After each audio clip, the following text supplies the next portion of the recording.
Obesity has become a serious problem among society today. Obesity is associated with comorbidities that can make healthcare a difficult task. When an obese patient is being treated, nutritional concerns may arise.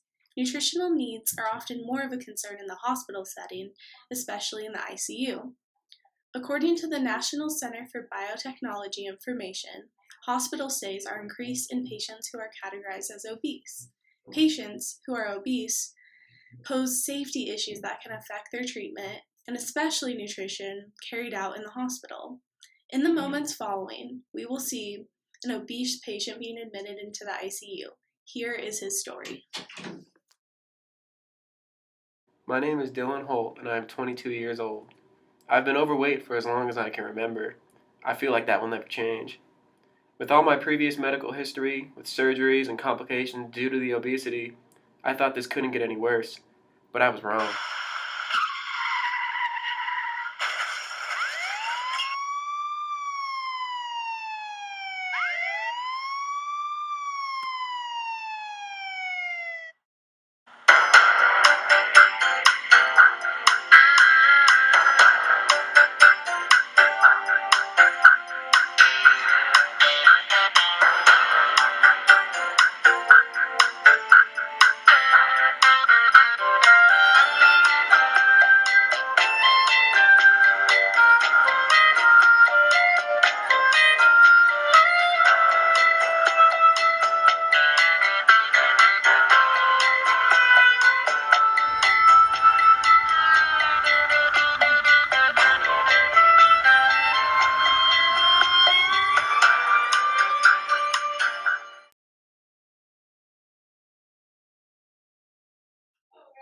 Hi, today is April 5th, and I'll be beginning my clinical round soon. After looking over all the information they gave me from the recent ICU patients, I see a male was recently admitted after a car crash for cranial injuries.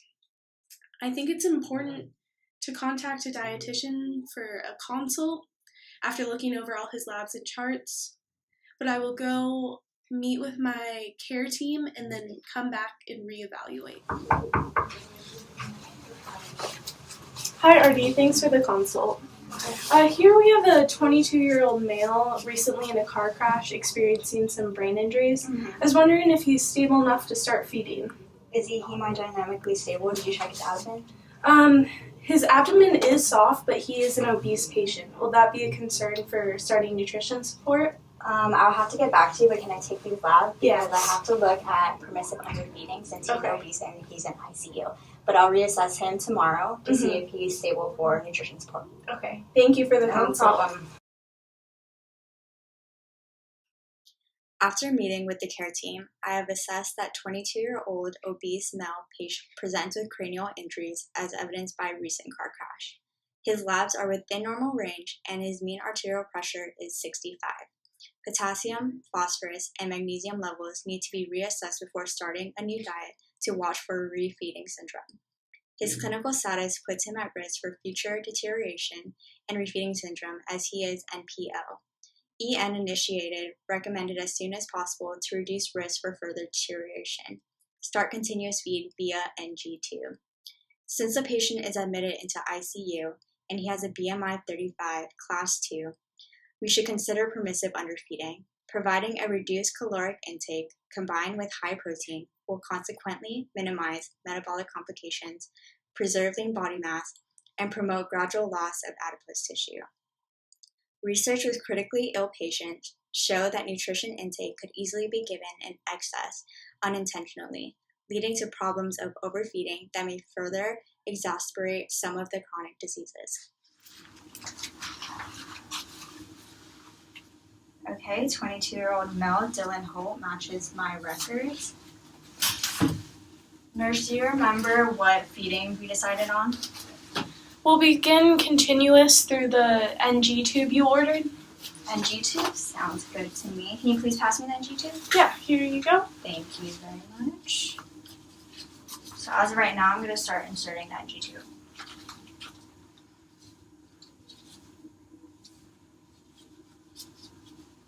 Nurse, does this look good to you? Looks good. Perfect. Nurse, can you please start the continuous feeding at 30 mLs per hour? Yes, I will. Thank you, and I'll reassess tomorrow. Okay. Hi, Dylan. How are you feeling today? I'm feeling pretty good, just tired, but I have to say, if it wasn't for enteral nutrition, I don't think I'd be here today.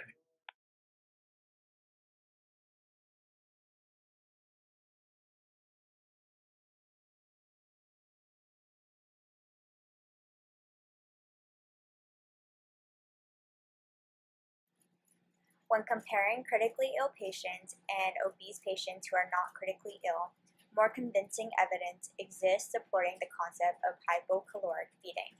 Providing reduced energy intake combined with high protein has been shown to maintain similar nitrogen equilibrium while minimizing the detrimental effects commonly seen in overfeeding. The importance of this strategy cannot be overemphasized given the increasing prevalence of obesity in hospitalized patients.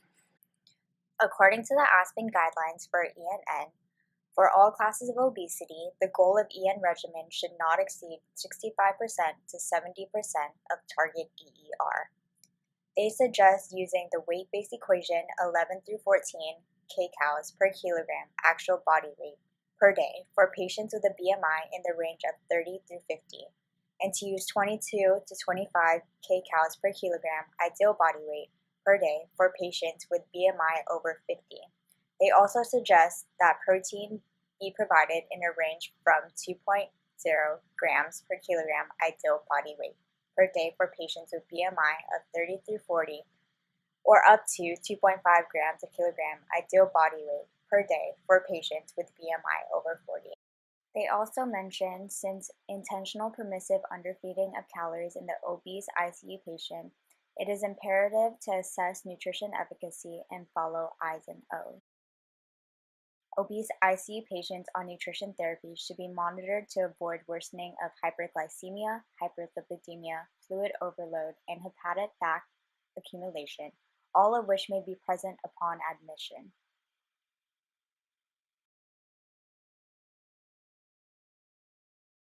Roland Dickerson, a pharmacist at the University of Tennessee Health Science Department, conducted a study for 4 weeks to evaluate the nutritional and clinical efficacies of hypocaloric or underfeeding versus eucaloric or overfeeding through enteral feedings in critically ill obese patients. He was the first to report nutrition and clinical outcomes with hypocaloric specialized nutrition support by the enteral route in critically ill patients with obesity. In this study, 40 enteral-fed obese patients from the trauma or surgical ICU were enrolled into the study. 12 patients who were fed an average of more than 20 kcal per kilogram of adjusted weight per day were assigned to the eucaloric feeding group. The remaining 28 patients who received fewer than 20 kcal per kilogram of adjusted weight per day were assigned to the hypocaloric feeding group. The goal protein intake for both groups were approximately 2 grams per kilogram of ideal body weight per day. 27 of the patients sustained multiple injuries after motor vehicle accident.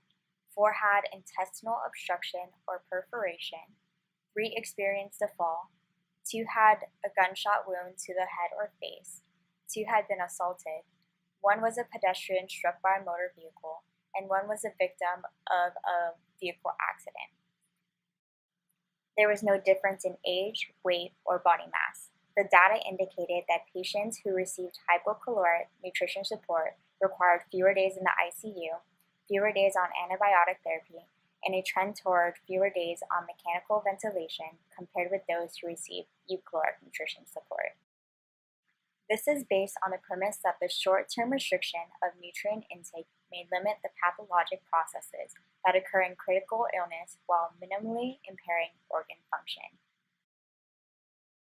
Another study was done by Greenberg and Gigi Bohol, who examined 12 moderately ill overweight patients and gave 0.83 or 1.83 grams per kilogram of intravenous protein without non-protein calories. They concluded that 2 grams per kilogram of IBW per day promoted positive nitrogen balance. Of evidence have demonstrated that a hypocaloric feeding regimen can be provided to obese patients without nutritional detriment.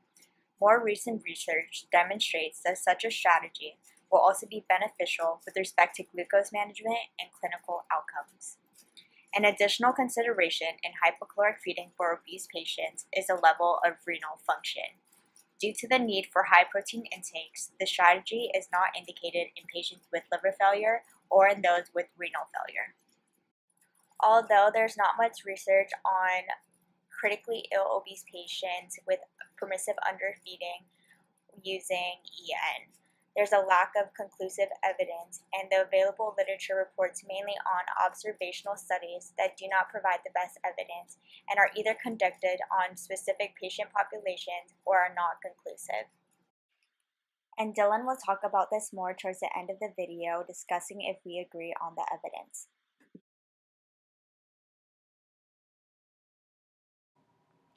Dietitians often see patients in a hospital setting who are obese and suffering from another health issue. Permissive underfeeding in non-critically ill patients who are obese is still being investigated in terms of EN support. Non-critically ill obese patients will have lower protein needs than those who are critically ill, but evidence through PN studies shows that reduced calories and increased protein overall is the idea of permissive underfeeding that does not cause further harm in these patients, as it is still preserving lean body mass. As it relates to critical illness, permissive underfeeding is a desirable strategy. Research indicates that giving 100% or in excess of estimated nutrient requirements may stimulate detrimental effects, including inflammation, cytokine release, hyperglycemia, and immunosuppressant. Based on patient studies, while assessing a critically ill obese patient, it is important to restrict fluid because they are at an increased risk for pulmonary edema and congestive heart failure. Permissive feeding is more promising because aggressive nutrient support will result in increased carbon dioxide production, which may further increase the respiratory work with a patient diagnosed with obesity. Excessive caloric intake also can promote lipogenesis, causing hepatic dysfunction, which is also a concern in the obese population due to a pre-existing higher incidence of fatty liver. Some obese patients are also diabetic, and excess administration of carbohydrate is associated with hyperglycemia. Now, with all of this, do we actually agree that the evidence is strong enough? And as a group, we do not believe it is. This all comes down to there not being enough information currently on EN in particular. Now, while there has been many studies done on patients and animals via PN, there are actually only 4 studies that have been done with EN. There is more evidence and research about permissive underfeeding on animals, non-critically ill patients, and patients on PN. At this point, not enough evidence exists for permissive underfeeding to be a viable option.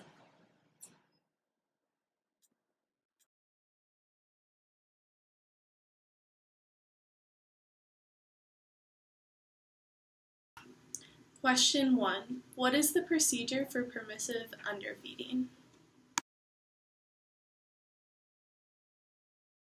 Question 2. What are the effects of overfeeding an obese patient in the ICU that led to the idea of permissive underfeeding for EN support?